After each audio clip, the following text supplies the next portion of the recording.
Hi friends, ഇന്ന് ഞാൻ എത്തിയിരിക്കുന്നത് മധുഹൂത്ത് എന്ന് പറയുന്ന അറേബ്യൻ ഫുഡിൻ്റെ റെസിപ്പിയുമായിട്ടാണ് കേട്ടോ. അതിനാവശ്യമായിട്ടുള്ള ഇൻഗ്രീഡിയൻ്റ് എന്ന് പറഞ്ഞാൽ, ഫസ്റ്റ് നമ്മൾ 2 ഗ്ലാസ് അരിയാണ് ഇവിടെ എടുത്തിരിക്കുന്നത്. അത് ഇളം ചൂടുവെള്ളത്തിൽ കുതിർക്കാൻ വെച്ചിട്ടുണ്ട്. അതിനുശേഷം ഒരു കപ്പയുള്ളി, പച്ചമുളക്, ഇഞ്ചി, വെളുത്തുള്ളി അത് നമ്മൾ കാണിച്ചിരിക്കുന്നത് പോലെ അളവിലെടുക്കുക. എടുത്തതിന് ശേഷം അതെല്ലാം കട്ട് ചെയ്തും ഇഞ്ചി വെളുത്തുള്ളി പേസ്റ്റാക്കി മാറ്റി വയ്ക്കുക. ഒരു തക്കാളി എടുക്കുക. തക്കാളി നമ്മൾ മിക്സിയിൽ ജാറിലിട്ട് നല്ല രീതിയിൽ പേസ്റ്റാക്കി എടുക്കുക. ഇഞ്ചി വെളുത്തുള്ളി അരച്ച് ചതച്ചെടുക്കുക. കപ്പയുള്ളി അരിഞ്ഞതെടുക്കുക. പട്ട, ഗ്രാമ്പൂ, ഏലക്ക, കുരുമുളക് എന്നിവ കുക്കർ വെച്ചിട്ട് അതിലേക്ക് എണ്ണ ഒഴിച്ചതിന് ശേഷം ഇടുക. ഇട്ട് നല്ല രീതിയിൽ വഴട്ടിയെടുക്കുക. വഴണ്ട് എത്തുമ്പോഴേക്കും അതിലേക്ക് നമ്മൾ അരിഞ്ഞു വെച്ചിട്ടുള്ള കപ്പയുള്ളിയില്ലേ, ആ കപ്പയുള്ളി ആഡ് ചെയ്ത് കൊടുത്ത് നല്ല രീതിയിൽ ഇളക്കുക. നല്ല രീതിയിൽ ഇളക്കിയിട്ട് കുറച്ച് നേരം നമ്മൾ അത് അടച്ച് വെച്ച് വേവിക്കുക.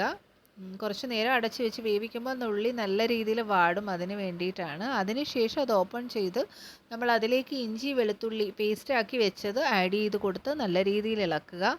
അത് ഒന്ന് വാടി കഴിയുമ്പോഴേക്കും നമ്മൾ അതിലേക്കായിട്ട് തക്കാളി പേസ്റ്റ്, അതായത് തക്കാളി നമ്മൾ അരച്ച് വെച്ചിട്ടുണ്ടായിരുന്നില്ലേ, അത് ആഡ് ചെയ്ത് കൊടുക്കുക. അത് ആഡ് ചെയ്ത് നല്ല രീതിയിൽ ഇളക്കി കൊടുക്കുക. അതിനുശേഷം നമ്മൾ കഴുകി വൃത്തിയാക്കി വെച്ചിരിക്കുന്ന ചിക്കൻ അതിലേക്ക് ചേർക്കാം.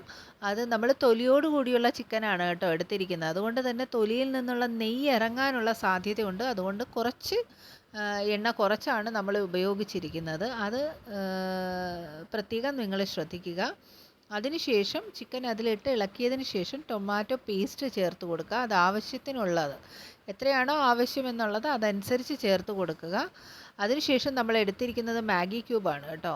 അത് എടുത്തത് കൊണ്ട് തന്നെ നമ്മൾ ഉപ്പ് നോക്കിയതിന് ശേഷം മാത്രം ചേർത്ത് കൊടുക്കുക. ഉപ്പ് നല്ല രീതിയിൽ ചെക്ക് ചെയ്തതിന് ശേഷം മാത്രം ചേർത്ത് കൊടുക്കുക. നമ്മളിതിലേക്ക് ചേർത്തിരിക്കുന്ന വെള്ളമെന്ന് പറഞ്ഞാൽ അരി 1 ഗ്ലാസ്സിന് 1.25 ഗ്ലാസ് വെള്ളം എന്നുള്ള അളവാണ്. അതുകൊണ്ട് നമ്മൾ 2 ഗ്ലാസ് അരി എടുത്തത് കൊണ്ട് 2.5 ഗ്ലാസ് വെള്ളം വെച്ചിട്ടുണ്ട്.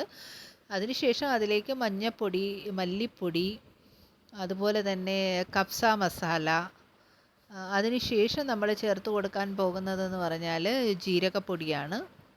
ഇതെല്ലാം നമ്മൾ എടുക്കുന്നതിനനുസരിച്ചിട്ട് ചേർത്ത് കൊടുക്കുക. എത്ര ചിക്കനാണ് നമ്മൾ എടുത്തിട്ടുള്ളത് അതനുസരിച്ചിട്ട് മസാലകൾ ആഡ് ചെയ്ത് കൊടുക്കുക. അതിനുശേഷം നമുക്ക് നല്ലപോലെ ഇളക്കാം. നല്ലപോലെ ഇളക്കി അത് തിളയ്ക്കാനായിട്ട് വയ്ക്കാം കേട്ടോ. അത് തിളയ്ക്കട്ടെ.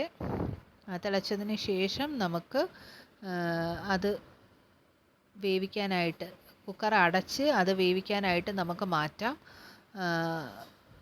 കുക്കർ അടച്ച് വെക്കുക. കുക്കർ അടച്ച് വെച്ചതിന് ശേഷം നമ്മൾ ഫ്ലെയിം അത് ഒരു 3/4 ഭാഗം ഫുള്ള് ലോ ആക്കണ്ട, ഒരു ഇടയ്ക്ക് നിൽക്കുന്ന പരുവത്തിൽ ലോ ആക്കി വെച്ചിട്ട് നമുക്ക് അത് ഫിസിൽ കേൾക്കാം. 2 ഫിസിലാണ് കേട്ടോ കേൾക്കേണ്ടത്. 2 ഫിസിൽ കേട്ടതിന് ശേഷം അത് നമുക്ക് അതിനുള്ള ആവിയെല്ലാം തുറന്ന് വിട്ട് അത് ഓപ്പൺ ചെയ്യാം. ഓപ്പൺ ചെയ്തതിന് ശേഷം നമ്മൾ അരി ഇട്ടിട്ടുണ്ട്. അരി ഇടുന്നത് വീഡിയോ എടുക്കാൻ വിട്ടുപോയതുകൊണ്ടാണ് കേട്ടോ കാണിക്കാൻ പറ്റാഞ്ഞ്. അത് കഴിഞ്ഞ് പച്ചമുളകും അതിലേക്ക് ഇട്ട് വേണ്ടുന്ന ഉപ്പും ചേർത്തിട്ട് നമുക്ക് ലോ ഫ്ലെയിമിൽ 1 ഫിസിൽ കേൾപ്പിച്ച് കൊടുക്കാം. 1 ഫിസിൽ കേട്ടതിന് ശേഷം ഒരു 2-3 മിനിറ്റ് അതിൽ കിടക്കട്ടെ. അടുത്ത ഫിസിൽ വരും വരെ വെയിറ്റ് ചെയ്യണ്ട.